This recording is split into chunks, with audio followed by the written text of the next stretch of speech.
Pour passer de la forme générale à la forme factorisée avec une fonction quadratique, on cherche à passer de la forme y égale ax carré plus bx plus c à la forme qui contient les zéros, c'est-à-dire y égale a fois x moins x1 fois x moins x2 où x1 et x2 sont les zéros.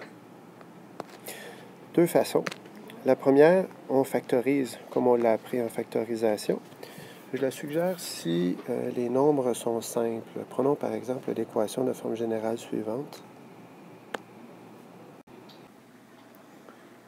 Je peux commencer ma factorisation par une mise en évidence simple, ce qui donne moins 2 fois x carré plus x moins 6. En poursuivant, je peux faire un produit somme.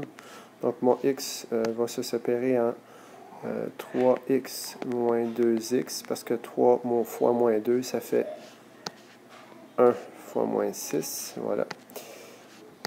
Alors, j'ai mon x carré plus moins 2 avant, moins 6. Et là, mise en évidence double. Donc, x fois x plus 3 moins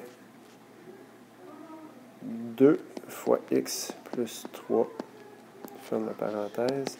Ce qui fait moins 2 fois x moins 2 fois x plus 3. Et ainsi, mes zéros sont 2 et moins 3.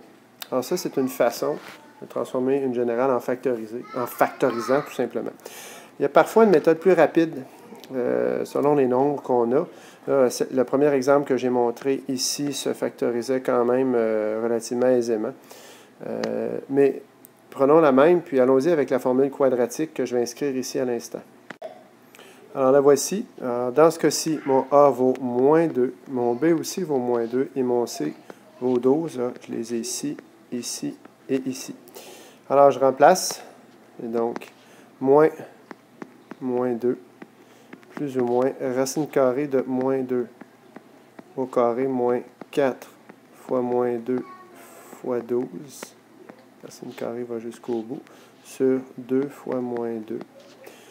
Ce qui fait 4 plus ou moins racine carrée de 4 plus 96. On vous fera le calcul sur moins 4. Voyons, j'ai dit 4 ici, c'est 2. Voilà.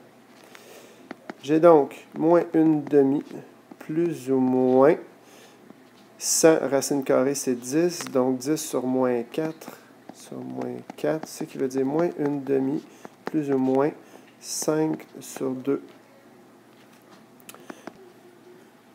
Ce qui fait moins 1/2 plus 5/2. Donc, moins 1/2 plus 5/2, ça fait 4/2, ce qui fait 2. Et moins 1/2, ou en fait, c'est pas où, c'est et. Moins 1/2 moins 5/2, ce qui fait moins 6/2, autrement dit moins 3. Alors, on voit que ce sont exactement les mêmes zéros. Et là, à la fin, vous pouvez écrire votre règle qui va vous donner exactement la même que celle-ci, c'est-à-dire y est égal à ce qu'on voit ici. Voilà, donc les deux choix, les deux options, elles sont bonnes, mais il y en a des fois avec des nombres compliqués où on ne peut pas factoriser. C'est peut-être préférable de prendre la formule quadratique.